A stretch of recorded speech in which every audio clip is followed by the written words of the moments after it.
السلام علیکم ورحمۃ اللہ۔ ہم جانتے ہیں کہ معاشرہ لوگوں کے مل جل کے رہنے سے وجود میں آتا ہے۔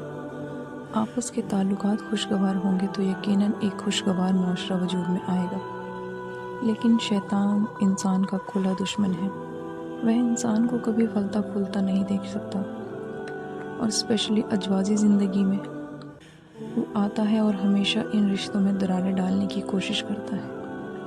ان رشتوں کو توڑنے کے لیے طرح طرح سے جال بچھاتا ہے اور وسوسہ پیدا کرتا ہے۔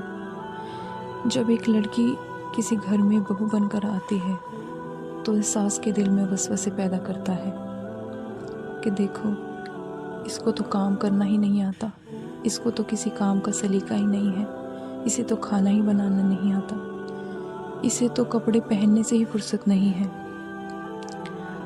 اور پھر ایک کم عمر لڑکی جس نے بھی زندگی کی کوئی تلخی نہیں دیکھی، نہ کوئی ٹریننگ حاصل کی، ابھی نہ تو پکانا ہی نہیں سیکھا، ابھی تو گھر کا رکھ رکھاو ہی نہیں سیکھا، وہ ایک ایسی خاتون جو پچھلے 25-30 سالوں سے ایک گھر کو چلاتی آ رہی ہے، ایک گھر کو سنبھالتی آ رہی ہے اور اپنے کام میں پرفیکشن حاصل کر چکی ہے، اور ایک لڑکی جسے آئے ہوئے ابھی 25 دن نہیں ہوئے اور جس نے ابھی زندگی کے معنی بھی ٹھیک سے نہیں جانے، ان کا مقابلہ کہاں سے ہوگا؟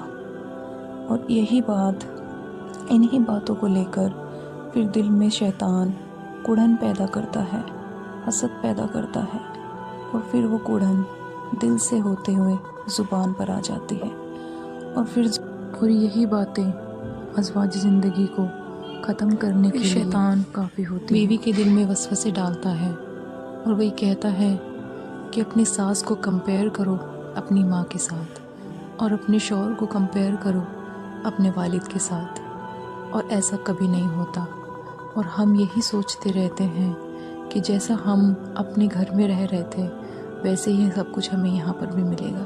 اور ہماری سوسائٹی میں سب سے زیادہ کمی اسی بات کی ہے کہ لڑکیوں کو، بچیوں کو یہ ٹریننگ نہیں دی جاتی، یہ سکھایا نہیں جاتا کہ اگلے گھر میں جا کر آپ کو ایٹماسفیئر چینج ملے گا، وہاں آپ کی خوشی کے مطابق یا آپ کی مرضی کے مطابق زندگی نہیں ہوگی، اور شوہر کبھی والد کی جگہ نہیں لے سکتے۔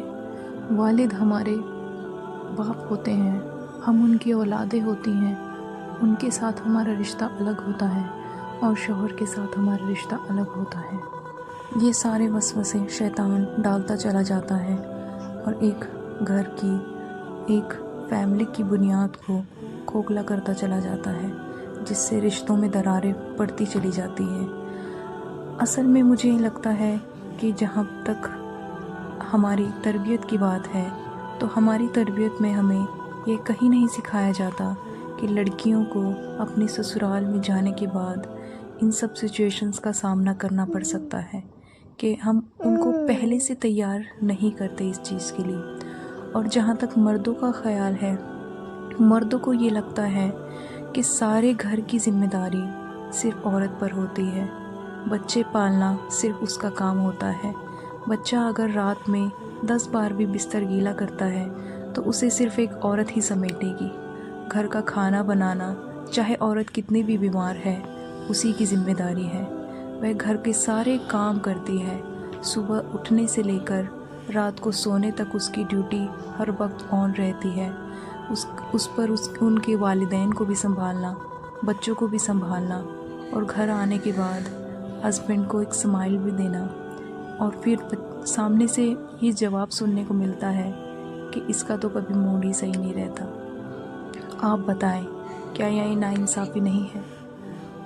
عورت ہر مہینے پیریڈز کے درد کو سہتی ہے، برداشت کرتی ہے، اور اس میں بھی کام کرتی ہے، بچہ پیدا ہونے کے بعد کتنی تکلیف سے وہ گزر رہی ہوتی ہے، لیکن اسے کوئی پوچھنے والا نہیں ہوتا اور اس کی کوئی کرنے والا نہیں ہوتا، لیکن پھر بھی اسے معلوم ہوتا ہے کہ اس نے خود اپنے کام سارے کرنے ہیں، اپنے بچے کے بھی کرنے ہیں، کس سچویشن سے وہ گزر رہی ہوتی ہے، مینٹلی بھی اور فزیکلی بھی، لیکن کوئی اس کا ساتھ دینے کے لیے تیار نہیں ہوتا۔ لیکن جیسے ہی وہ صحت مند ہوتی ہے، صحت یاب ہو جاتی ہے، پھر سے اس کے رشتے جو اس سے منہ موڑ کر بیٹھے ہوئے تھے واپس آ جاتے ہیں کہ اب جو اس کے اوپر پریشانی تھی وہ ختم ہو گئی ہے۔ اور شوہروں کو بھی یہی چاہیے کہ سارے کام یہ اپنے خود کر لیا کرے اور ہمیشہ ایکٹیو رہے۔ ہم ایکٹیو رہتے ہیں، ہمیشہ رہتے ہیں، اور عورتیں اپنی ذمہ داریوں کو، بیویاں اپنی ذمہ داریوں کو بخوبی پورا کرتی ہیں اور اچھے سے کرتی ہیں اور کبھی اپنی ذمہ داریوں سے بھاگتی نہیں ہیں۔ لیکن میں چاہتی ہوں شوہروں کا بھی یہ فرض ہے کہ اپنی بیوی سے ایک بار مسکرا کر، ایک بار اس کے سر پر ہاتھ رکھ کر یہ کہہ دیا کریں کہ کیا آج تم تھکی ہوئی ہو، چلو آج میں چائے بنا دیتا ہوں۔ صرف یہی سن کر وہ اپنی ساری تھکان اور ساری پریشانیاں بھول کر تمہارے ساتھ بیٹھ جائے گی۔ لیکن ہمیشہ ہوتا اس کے الٹ ہی ہے۔ جب شوہر کو یا کسی بھی مرد کو، چاہے ہمارے بھائی ہی ہوں، وہ اگر انہیں کوئی ذرا سی تکلیف پہنچتی ہے تو فوراً شور شرابہ اٹھنے لگتا ہے اور پورا پریوار، پورا خاندان اکٹھا ہو جاتا ہے۔ لیکن ایک عورت کی تکلیف پر کوئی شور شرابہ یا کوئی کچھ نہیں ہوتا، بلکہ اوپر سے جواب یہ آتا ہے کہ کیا تم پہلی عورت ہو جس کے ساتھ یہ کام ہو رہا ہے۔ سبحان اللہ۔ اینڈ اس کے برعکس کچھ لڑکیاں بھی ایسی ہوتی ہیں جو یہ سوچ لیتی ہیں کہ شادی ہو گئی ہے تو اب اس کا میرے اوپر سب سے زیادہ حق ہے۔ ایسا نہیں ہونا چاہیے۔ اپنا دل، اپنا ظرف بڑا رکھنا چاہیے۔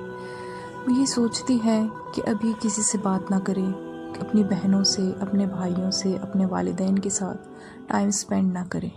یہ بہت بری بات ہوتی ہے، اور اسے چاہیے کہ وہ اپنے شوہر کا ساتھ دے تاکہ وہ اپنی زندگی کو، اپنی ازواجی زندگی کو خوبصورت بنا سکے۔ لیکن شوہروں کو بھی یہ چاہیے کہ وہ اپنی ذمہ داریوں کا بوجھ اپنی بیویوں پر نہ ڈالے۔ جو بوجھ اللہ تعالیٰ نے ان پر نہیں ڈالا، آپ ان پر کیسے ڈال سکتے ہیں؟ اللہ تعالیٰ نے کسی کی اطاعت کے جتنا ایک انسان برداشت کر سکتا ہے اس سے زیادہ اس کے اوپر وزن نہیں ڈالا۔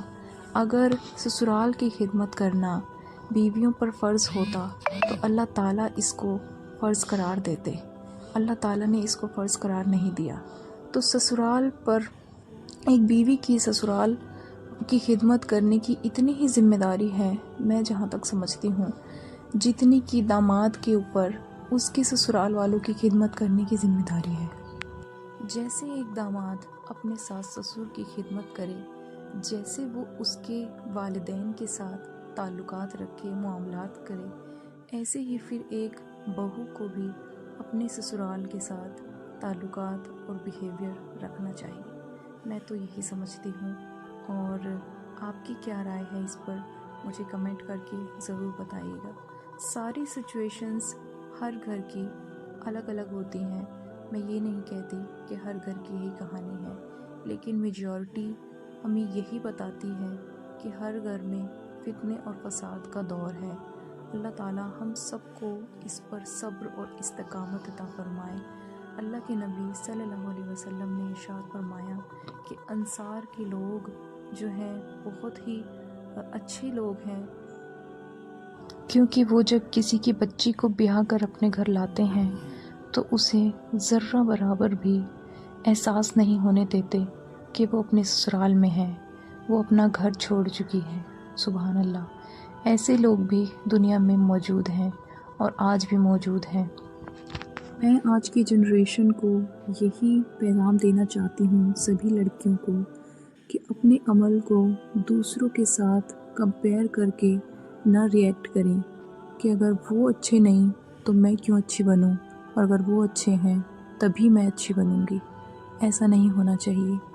اللہ تعالیٰ نے ارشاد فرمایا کہ جنت جو ہے بہت خوبصورت جگہ ہے۔ جب انسان جنت کی ایک جھلک دیکھے گا تو وہ بھول جائے گا کہ دنیا میں اس نے کوئی غم بھی دیکھا تھا۔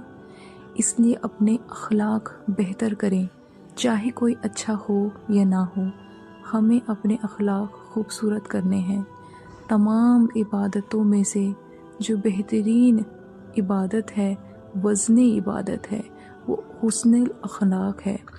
اللہ کے نبی نے فرمایا، قیامت کے دن میرے سب سے قریب وہ شخص ہوگا جو عبادات میں سب سے آگے نہیں ہوگا، بلکہ جو اپنے اخلاق میں سب سے بہترین ہوگا۔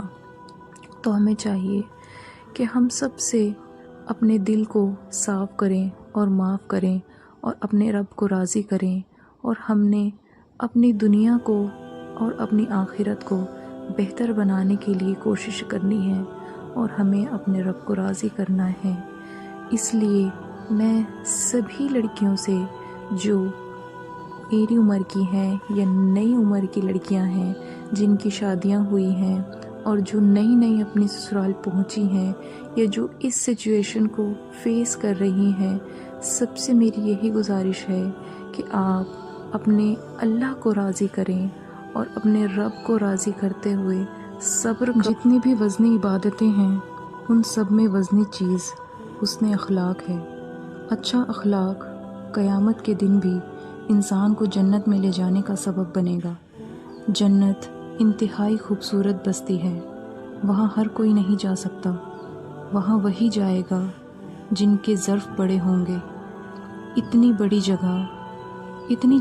جگہ پر وہی رہ سکتے ہیں یا رہنے کے قابل ہیں جن کے دل بڑے ہیں، جن کی سوچ بڑی ہے، جو بڑی بڑی باتوں کو پی جاتے ہیں، جو لوگوں کو معاف کر سکتے ہیں اور احسان کر سکتے ہیں، اور احسان کرنے والوں کو اللہ پسند کرتے ہیں، انہیں محبت کرتے ہیں، اور ایسے ہی لوگ جنت میں داخل ہوں گے۔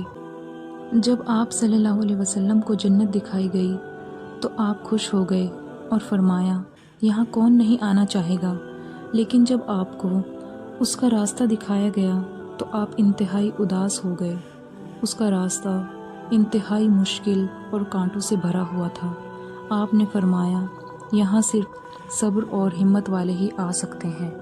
تو آپ سب سے گزارش ہے کہ اللہ کے راستے میں ہمیں صبر کرنا ہے اور اپنے اخلاق کو خوبصورت بنانا ہے، چاہے ہمیں کوئی کتنا بھی برگلائے یا ہماری ہمت اور صبر کو ختم کرنے کی کوشش کرے، ہمیں اپنے رب کی طرف سے ملنے والے ریوارڈ کو یاد رکھنا ہے اور جنت کی تیاری اس دنیا میں کرنی ہے۔ بہترین شخص وہ ہے جو مرنے سے پہلے مرنے کی تیاری کر لیتا ہے اور اپنے رب کے پاس پہنچنے سے پہلے اپنے رب کو راضی کر لیتا ہے، اور قبر میں جانے سے پہلے قبر کی تیاری کر لیتا ہے۔ یہ جوانی جو ہے اللہ کی طرف سے ہمارے لیے ایک انعام ہے، ایک تحفہ ہے۔ اللہ کو جوانی کی عبادت پسند ہے۔ ہمیں اس جوانی کو ادھر ادھر کے کاموں میں اور باتوں میں ضائع نہیں کرنا ہے، بلکہ ہمیں ایسے کام کرنے ہیں، ایسا اخلاق ہمیں اپنا بلڈ کرنا ہے، اور اللہ تعالیٰ کی راہ میں ایسے کام کرنے ہیں جو ہمارے لیے صدقہ جاریہ کا سبب بنے، اللہ ہم سے راضی ہو اور اللہ ہم سے خوش ہو جائیں، اور ہمیں آخرت میں جنت الفردوس میں انشاءاللہ جگہ عطا فرمائے۔ اور آپ سبھی بہنوں سے جتنی بھی میری بیان سن رہی ہیں، سب سے یہ گزارش ہے کہ آپ میرے لیے بھی دعا کریں، اللہ تعالیٰ میرے بھی اخلاق جو ہے خوبصورت بنا دے، اور ہم سب کو اللہ تعالیٰ نیک ہدایت دے اور صراط مستقیم پر چلائے۔ ہم سب کو اللہ تعالیٰ صحیح بات کو کہنے کی، سننے کی، سمجھ کی اور پھر عمل کی اس پر توفیق عطا فرمائے۔ آمین ثم آمین۔ چلتی ہوں جی، آپ دعاؤں میں یاد رکھیے گا۔ السلام علیکم ورحمۃ اللہ وبرکاتہ۔